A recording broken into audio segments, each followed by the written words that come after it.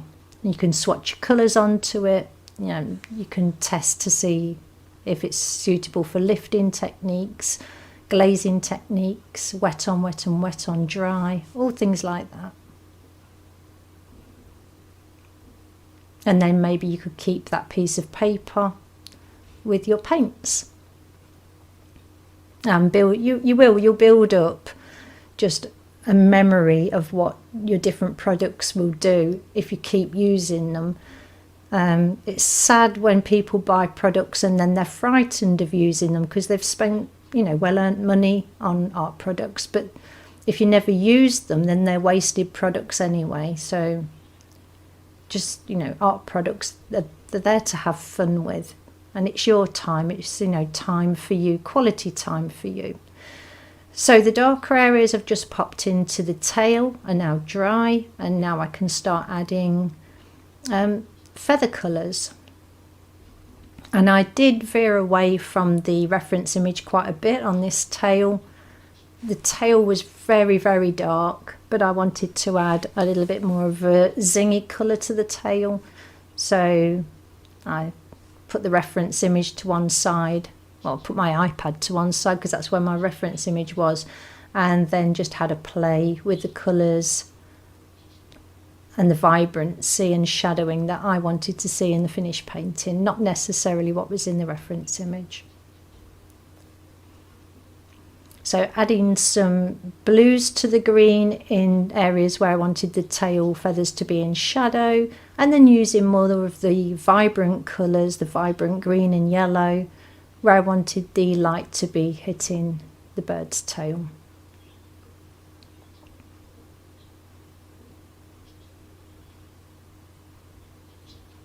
And the majority of this painting, definitely the flowers and the bird, were all done with Rosemary Co. It's a number 6. I can never remember the series number, but I will link the brush, or well, the brushes that I used in this painting in the description. But this is my all-time favourite watercolour brush. Yeah, they last years and I use them a lot. And the barrel of the brush holds a tremendous amount of pigment and water, but they also retain a fine tip. It's a wonderful brush. It's vegan, so it's a synthetic bristle brush, but it does a superb job. So that layer's dry. Now going in with darks, a little bit darker there, getting some of the detail in so that the tail feathers don't look flat. And doing the same thing that I did on the wing, and just altering the mixtures that I'm going in with. So some of the mixtures might have a little bit more green in, a little bit more yellow in, a little bit more blue in, and just varying it feather to feather, and also on each individual feather varying the colour as well. So the tip of the feather might have a more blue tinge, and then going towards the body of the bird, the base of the tail, it might have more of a yellow look to it.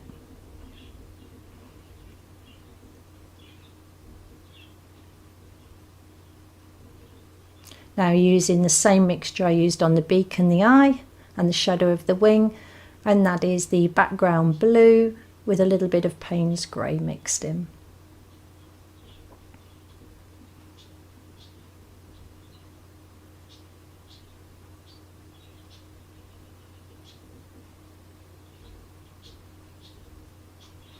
The actual amount of footage I had from this painting was just over 3 hours. So, and that didn't include all of the colour mixing and me staring at my reference image and things like that. So it's not a fast process, but then again it's not really a slow process either. You can spend as much time as you want on a painting, or as little time as you want on a painting. Everybody's going to be different. The speed at which somebody paints is no reflection on whether they're good or not. So if you're a slow painter, you're a slow painter. You might get a little bit faster as you get more experienced, but the main thing is just to be enjoying it. That's the main thing. So lifting out some highlights there. Just wanted to make these areas a little bit lighter. So going in with clean water, make sure you dip your brush into clean water, just gently tickling the pigment surface and lifting out. And there you have him. Little hummingbird with fuchsia flowers. Thank you so much if you've made it this far. Please like and subscribe if you haven't already. Share with family and friends, but don't bombard them with my videos. I don't know if they'd appreciate that. So I'm going to say goodbye for now. Stay safe, everybody. Take care, stay creative, and I'll see you all soon. Bye for now.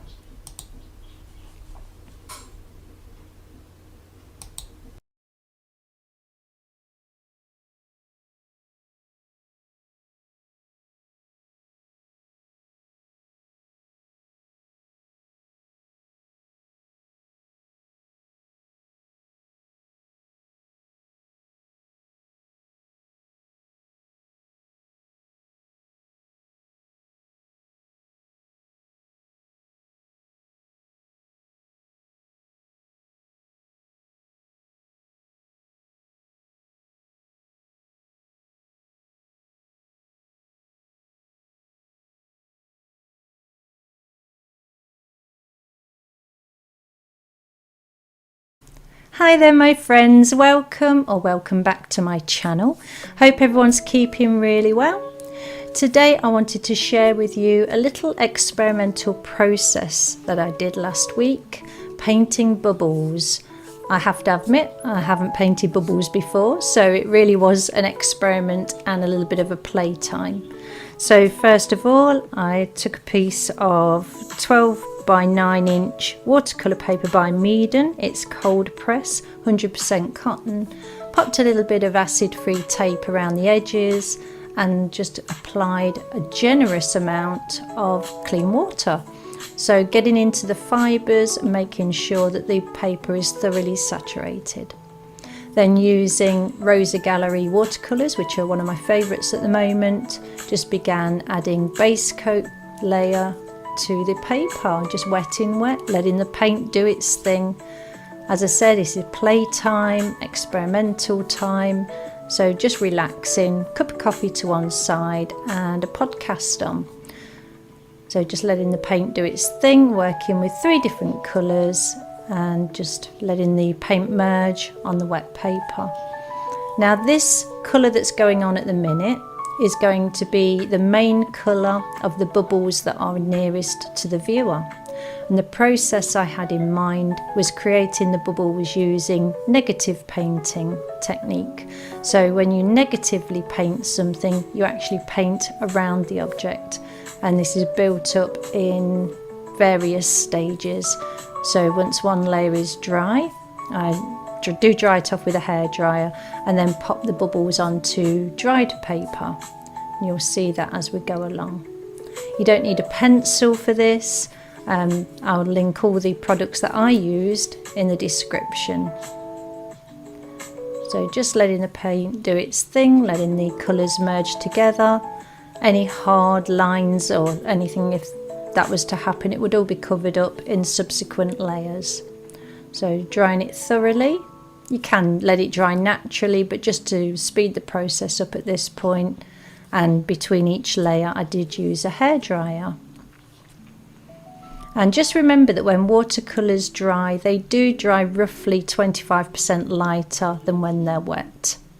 So now going on with a white pen, and the white pen that I chose to use is a Uniball Signo Broad in white. And the best thing about this white ink is that if you get a mark that you don't want, you can adjust it or completely remove it just by adding water with a damp brush. So the idea was to get these big bubbles in first, the big bubbles that are nearer to the viewer, and then for them to recede in size the further into the distance you're going in the painting. So you can use anything. You can use jam jars to draw around, you can use, I don't know, cups or mugs to draw around, anything that's circular. Just make sure that your biggest bubbles are going on first. And the idea with this first layer of bubbles is not to completely fill your sheet of paper, just to randomly place some, have some really big ones, medium ones, and a couple of small ones, and space them randomly across the page. And then when we negatively paint around these ones and then dry the background again, then you can start adding more and more as the layers go on, and you'll see that process happen in a minute.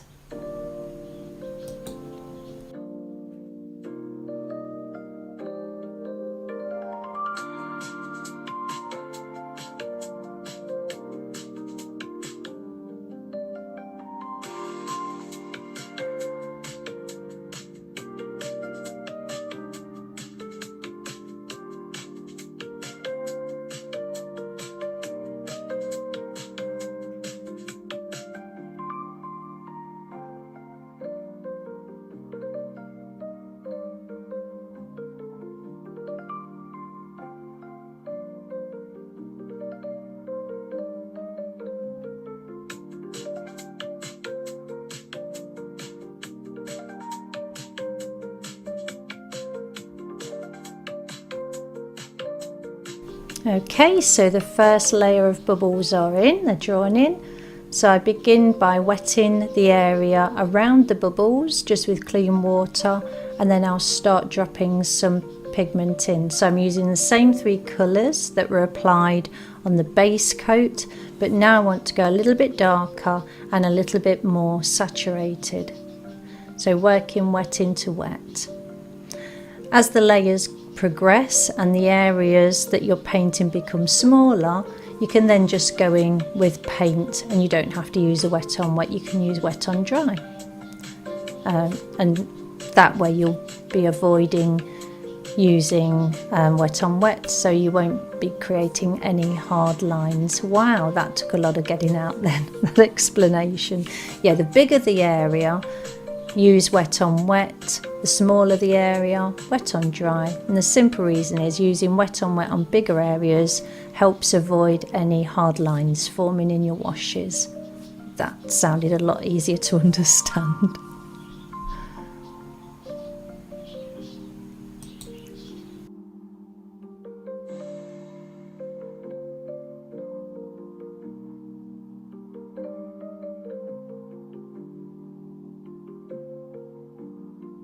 Now, because of the amount of layering that's going to occur during this process, that's the reason I went for 100% cotton paper, because 100% cotton paper can handle lots and lots of layering. It's quite a tough paper, and it can withstand layering, lifting and things like that some other papers shy away from, I guess. So I would always use cold press for this process. I wouldn't go for hot press paper, because you are more likely to get hard lines forming in washes, because the water doesn't react as evenly on hot press paper as it does on cold press in this type of layering. But use what you have, experiment maybe on a smaller size and see what happens with yours. I did this complete painting over 2 days, and each layer took around about half an hour. So it's not a quick process, but it's very therapeutic, because you're not having to follow a reference image or anything like that. You can let your imagination play, and it is very relaxing, very meditative.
So the second layer of paint is now dry, and I decided to add a little bit of form to the bubbles before I started drawing in the next layer of bubbles.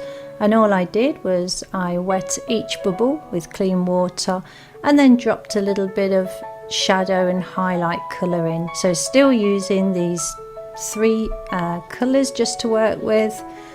So there's an emerald green, a turquoisey blue and lemon yellow. So the yellow is looking green on the palette, but it's actually a greenish yellow. It has got the green tint to it. So just gently applying those wet on wet, keeping the colours towards the edges of the bubbles, and it just gives them a spherical feel. So that's all I was doing this for. You could have left them as light as they were, but I just wanted to add a little bit of colour. And as I said, I've never painted bubbles before, so this was a learning curve for me too. But it's nice to share, isn't it? It's nice to share experimental techniques, and yeah, it was fun.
So once I was happy with the bubbles and I'd dried them, it was time to add the next layer of bubbles.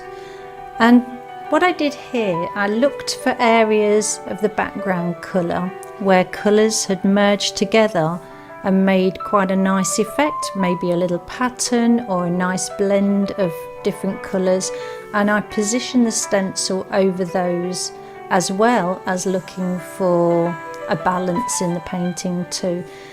These are bubbles, you can put them where you want to, but it's nice to have some overlapping, making sure not to pull the pen across bubbles that were already there, because obviously further away the bubbles are, they will be sitting behind the bubbles that are further forward in the painting. So try and overlap some, leave space between them, but try not to be too, what's the word, regimental about them. You don't want a line of bubbles or anything like that. They've still got to look quite randomly spaced, and varying the sizes of them helps too.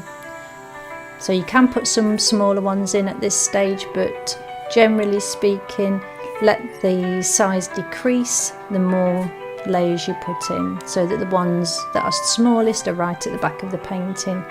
It's up to you, it's your artwork. Then here we go again. Once the bubbles were in, I was happy with the placement of that layer of bubbles, then went on wetting and adding pigment to the background. So not to the bubbles, just to the background between the bubbles. And this is what negative painting is.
I'm sorry if moving the paper around and altering its position is annoying, but really it's the only way I could get a smooth line around the bubbles.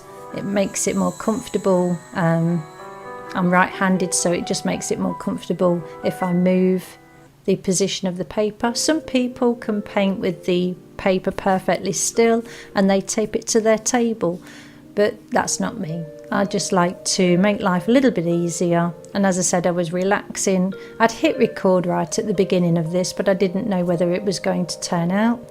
If it had gone terribly wrong and I wasn't able to rectify mistakes and things, then I would have started again. But it really is a fun process, and I would definitely recommend you having a go. Maybe on smaller scale, maybe half the size of this sheet. Give it a go, and then you might want to add other things into the painting as well.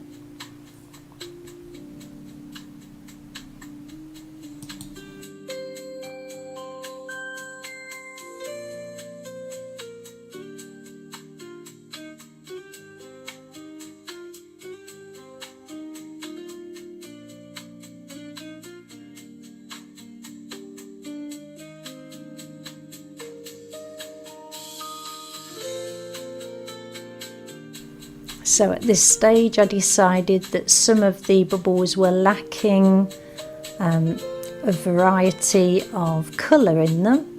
So I just added a little bit of shading colour, I believe it's the turquoise I added there. Wet into wet again. So if I wanted to adjust any of the colours in any of the bubbles, I wet the bubbles first, because I don't want any hard lines in the bubbles just yet. That comes later on in the final steps of the bubbles. At the minute I just wanted them to look spherical, and by adding darker colours to the edges and letting them bleed towards the centre, that was fine. Just don't let the centres of the bubbles get too dark. Just if your paint starts creeping in towards the centre of the bubble, and you know it's going to be too dark, just lift it out with a clean damp brush.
Now for more bubble placement. Once those bubbles were dry, time to get the next layer in, and you can go backwards and forwards as often as you want, layer upon layer.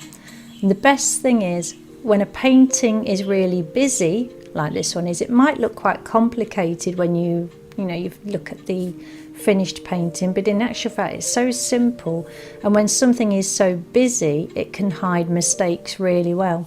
So if there are any mistakes in your painting, the busier you make it, the less likely you are to spot that mistake in the finished painting. So we say mistakes, but it's very rare that a mistake, an error of judgment we'll call it, can't be hidden, disguised or removed. So now going really darker and working wet on dry now, because the areas I'm filling in now are getting a lot smaller. You can just keep the pigment moving and avoid creating any hard lines. And if there are any hard lines in your work when you've dried it, then you could put the edge of your next bubble over it, or you could leave it as an area where it's going to go even darker still in subsequent layers. So there's really nothing you could do now to mess up your bubble painting. And as I said, the bubbles are forgiving. If you do go around the edge of a bubble and change its shape slightly, you can alter that in the final layers. That's not a problem at all.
So as you can see, I worked up a various amount of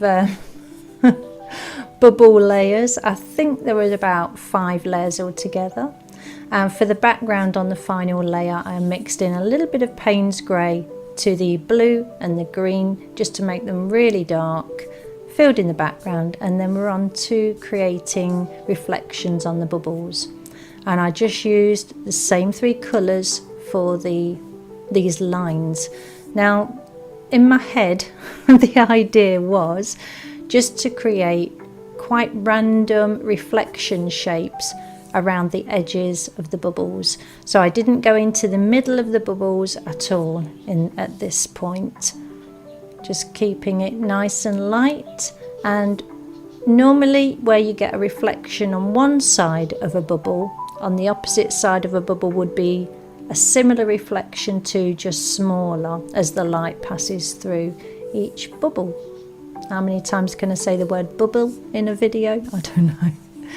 So if you look at a bubble, the reflections right on the very edges of the bubble seem like they're stretched out. They're still curving with the same shape as the edges of the bubble, but everything seems to be stretched. So highlights will be stretched, reflections will be stretched.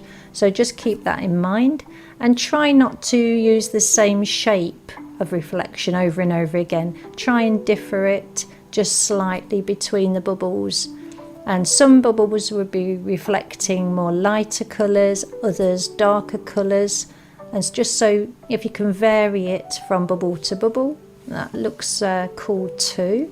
But just have a play. If you're in doubt when you do get to this section of your painting, if you're particularly concerned about the shapes that you need to be adding, sketch a separate bubble on a piece of paper in graphite, that's fine, and then just try adding some shapes to your sketched bubble, because after going through all of this layering process, it would be a shame now to get to this point and do something that you regret later on. So we're working wet on dry, so all the colours now being added to dry bubbles, and that's just so we can keep the edges of the shapes quite crisp.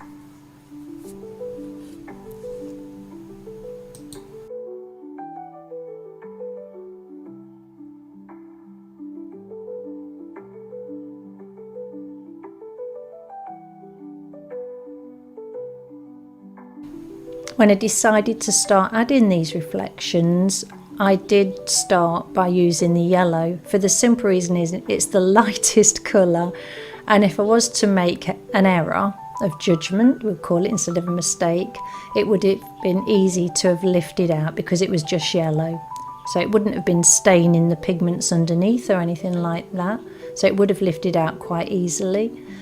But as I sort of plodded on through the bubbles, it became more and more relaxing. As with anything, practice makes progress, not perfection, and you sort of get into the swing of things. And again, these layers, these subsequent layers, became relaxing, and you don't really have to think about it a whole lot.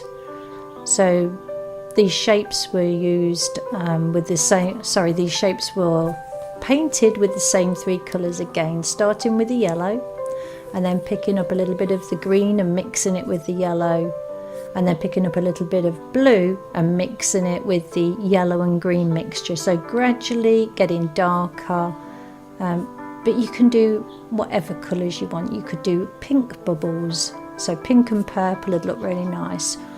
Orange and blue bubbles, just have a look at your colour wheel, see what colours complement each other, and just give it a try. So now we're going in with a darker mixture.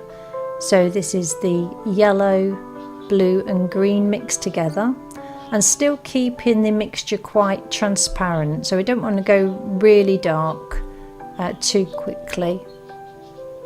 Just varying the shapes slightly here and there, and having in mind where you think the light would be coming from. So I wanted the light to be coming in from the top, but you could have the light coming in from the side, So keep your darker shadows, darker markings I should say, and reflections where the light wouldn't be hitting them as harshly, but just have a play. And at this point also, if you find any of the white outlines of the bubbles are standing out too much, then you can start going in and tinting them very slightly. Don't scrub away at them with your brush too much, because it will make the wash over the bubble look milky, because the white ink will move about. So just tint them, let the watercolour sit on top of the white ink and let it dry that way, and it'll just tint the white ink slightly, and it'll make the bubbles look further into the background too.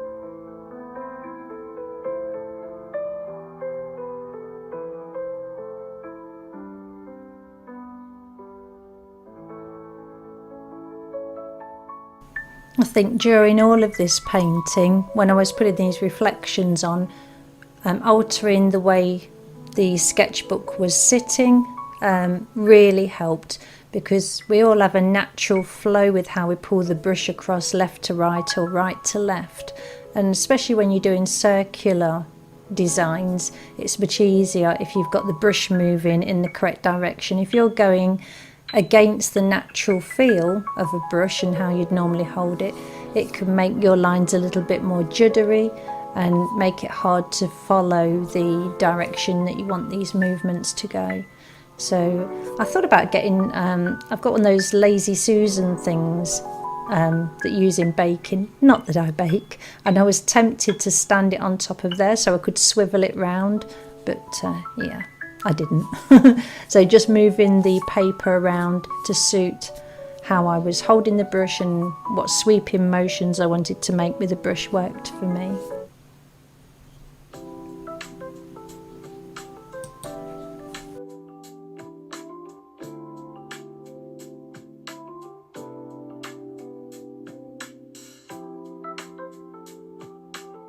Okay, so all of the reflections are in. I now made a mixture and a little saucer of some of the Dr. P.H. Martin's bleed proof white. Added a tiny bit of water to it in the saucer, and then just began applying the highlights and just softening that edge with a damp brush there. But in actual fact, I do go back in and just make the edge of that reflection a little bit harsher. I was just playing, so I didn't know what was going to work, what was going to look right for me. So backwards and forwards. And it is nice during this painting to use brushes that can hold quite a bit of water and pigment to save you going backwards and forwards, especially when you're putting the colours into the bubbles and the background. You don't want to have to keep stopping if you're using a really small brush. So even big brushes, as long as they've got a fine point, can do small areas, and it just enables you to have to dip into your paint less if you've got a good brush with a decent amount of room in the bristles themselves, the fibres themselves, to hold a lot of pigment and water. And then if you've got a fine point on your brush, you can just feed the paint out gradually without having to keep going back and dipping it in your paint. And I must admit, I ended up with green fingers, where you can see there, because of how I was holding the brush, gently squeezing paint out of it, so I didn't have to keep going and picking up more paint. So I guess it's a lazy way of painting, but it's what I'm used to. So just creating some highlights, and remember, it's the same sort of thing. If the light's hitting the bubble from one direction, on the opposite side of the bubble, some of the light will be passing through. So don't forget, if you highlight on one area of a bubble, a big highlight, put a little highlight on the opposite side, just to show that the light is actually passing through the bubble and the bubble is transparent.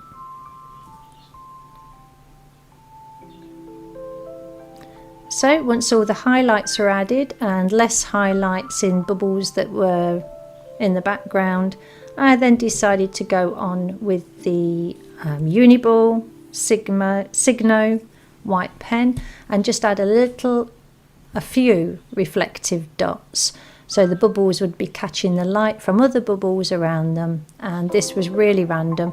I didn't know whether to do this bit or not, but I decided, well, what have I got to lose? It's only a piece of paper and some paint, and I really like the effect. Pat on the back.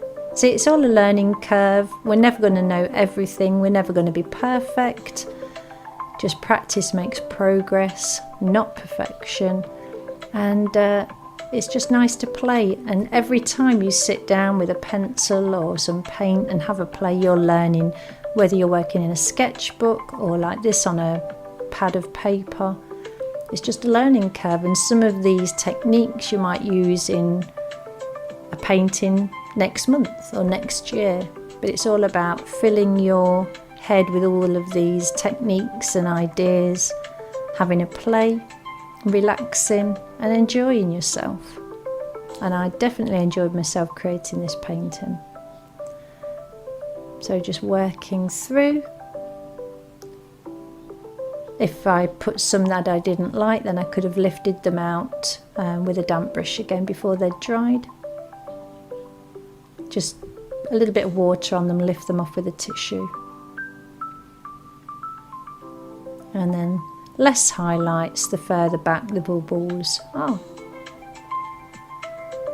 Resting my hand on my other hand there, so I'm not resting on the paper. But this ink dries really quickly. And bigger dots on the bubbles that are closest to the viewer.